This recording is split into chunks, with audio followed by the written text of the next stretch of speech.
ঘন ঘন load shedding, low voltage ও পানীয় জলের সমস্যার প্রতিবাদে পথ অবরোধ করে বিক্ষোভ। রাজ্য সড়কের ওপর টায়ার জ্বালিয়ে তুমুল বিক্ষোভ দেখালেন এলাকাবাসী। মঙ্গলবার দুপুর নাগাদ এই ঘটনাকে কেন্দ্র করে ব্যাপক উত্তেজনা ছড়ালো মালদার মানিকচকের শেখপুরা মোড় এলাকায়।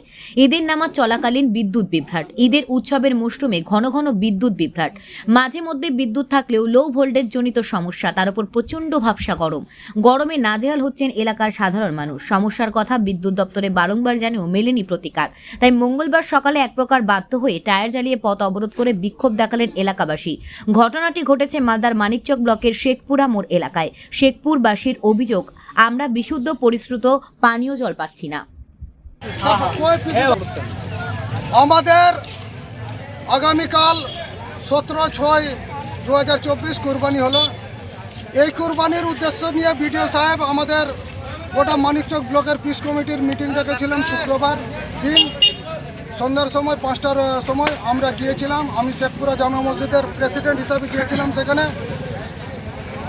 তখন আলোচনা সব রকমের হলো। আলোচনা হওয়ার পরে আমরা বিডিও সাহেবকে একটা দাবি রেখেছিলাম যে আমাদের নূরপুর ফিটারে আগামী 2023 সালে যেভাবে ইলেকট্রিকের সমস্যা হয়েছিল, আমরা এই সমস্যার যখন সম্মুখীন হয়েছিলাম, আমাদের কুরবানির নামাজ, তার সাথে সাথে আমরা যে বাড়িতে ফ্রিজে সবাই চালাচ্ছি, এই যে পর কয়েকদিন ইলেকট্রিকের ডিস্টার্ব, তারপরে ইলেকট্রিকের আবার সমস্যার সমাধান হয়ে গেছিলো।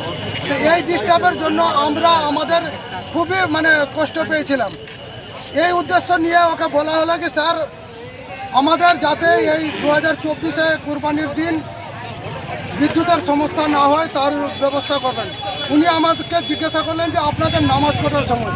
আমি বললাম আমাদের নামাজ সকাল 7টার সময়।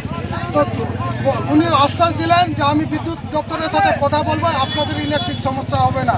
তা সত্ত্বেও আমাদের যখন নামাজ শুরু হয়েছে, নামাজ শুরু হয়ে নামাজ শেষ হয় মোটামুটি 15 থেকে 20 মিনিটের ভিতরে। এই 15-20 মিনিটের ভিতরে 3-4বার বিদ্যুৎ আসছে যাচ্ছে। আমরা যে আজকে মাইকিংয়ের ব্যবস্থা মাইকিং সিস্টেমে আমাদের নামাজ, কারণ আমাদের গ্রামের জনসংখ্যা অনেক, জনসংখ্যা থাকার জন্য আমাদের মাইক ছাড়া নামাজ হয় না। তো ওই সময় আমরা বিদ্যুতের সমস্যা পেলাম। তারপরে রাত্রে 1টা থেকে আরম্ভ করে টোটাল নূরপুর ফিটারে লোডশেডিং হয়েছে।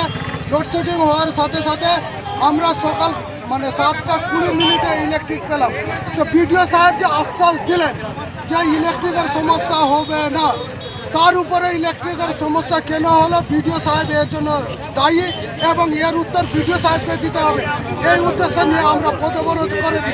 কারণ যখন বিডিও সাহেব ছিলেন, আইসি সাহেব ছিলেন, ওদেরকে আমরা ডাইরেক্ট ওয়ার্নিং দিয়ে এসেছিলাম যে স্যার যদি ইলেকট্রিকের সমস্যা হয় আমরা পথ অবরোধ করতে বাধ্য হব।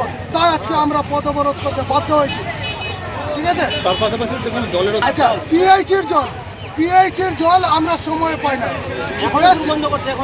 বেশ কিছুদিন আগে পিএইচির জল এমন মানুষের খাওয়ার উপযুক্ত ছিল না, এতটা নোংরা জলের একটা দুর্গন্ধ ছিল। গোটা পিএইচি দপ্তর থেকে এটা ওনারা বলছেন যে নদী থেকে সাপ্লাই, কিন্তু নদী থেকে যদি সাপ্লাই থাকে তো আর অন্য কোনো প্ল্যান্টে হচ্ছে না, আমাদের মানিকচক প্ল্যান্ট এখানে হয়েছিল।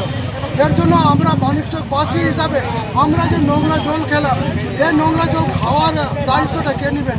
আমাদের অনেকে আবার পেটের অসুস্থ হয়েছে, কেউ আবার জলে চান করে অ্যালার্জি হয়েছে, কারো আবার শুনতে পেলাম যখন দিয়েছে ব্লিচিং পাউডার বেশি দিয়েছে, মানুষ যখন মুখ ধুয়েছে জলে হঠাৎ করে তখন চোখ জ্বালা করে চোখের ডাক্তারের কাছে যেতে হয়েছে। এইগুলো যে ঘটনা ঘটলো, এর জন্য দায়ী কে? এই উদ্দেশ্য নিয়ে আমরা আর সময় আমাদের পিএইচির জল এখন যা কিছু ঠিক হয়েছে, যখন সম্পূর্ণটা ঠিক হয়নি এখনো, যখন সম্পূর্ণ ঠিক হয়নি তার উপরেও যে যতটুকু জল সাপ্লাই হচ্ছে সময়ে হচ্ছে না। আমরা আমাদের গ্রামবাসীকে সচেতনের জন্য আমরা জামা মসজিদে দাঁড়িয়ে টিউবওয়েলের জল, আর্সেনিক মুক্ত জল খেতে বাধ্য করিয়েছিলাম, যেহেতু পিএইচির জল অনেক দুর্গন্ধযুক্ত ছিল, এটা মানুষের খাওয়ার উপযুক্ত নেই, এমনকি কোনো পশুও খেত না। সেই কি অবস্থায় উঠবে অবরোধ? কতক্ষণ চালাবেন এই অবরোধ? যতক্ষণ না বিডিও সাহেব এসে উত্তর দিচ্ছেন যে কেন ইলেকট্রিক ডিস্টার্ব করলো আর পিএইচির জলের সমস্যা কেন হচ্ছে, বিডিও সাহেব উত্তর না দিলে আমরা অবরোধ তুলছি। কি নাম আপনার? মোহাম্মদ নুরুল ইসলাম, শেখপুরা জামা মসজিদ কমিটির প্রেসিডেন্ট। আমাদের এই পথ অবরোধ ইলেকট্রিকের সমস্যা নিয়ে প্রত্যেক দিনের ইলেকট্রিকের লো ভোল্টেজ থেকে শুরু করে যখন মানুষের ঘুমানোর টাইম সে সময় লোডশেডিং হচ্ছে। মানে এর আগেও আমরা অনেকবার বিডিও সাহেবকে তারপরে ইলেকট্রিক অফিসে কমপ্লেন করেছি, কিন্তু এর সমস্যার কোনো সমাধান হচ্ছে না। কালকে আমাদের ঈদের নামাজ ছিল 7টার সময়, তার আগে মিটিং হয়েছিল আমাদের শেখপুরা জামে মসজিদের প্রেসিডেন্টকে নিয়ে।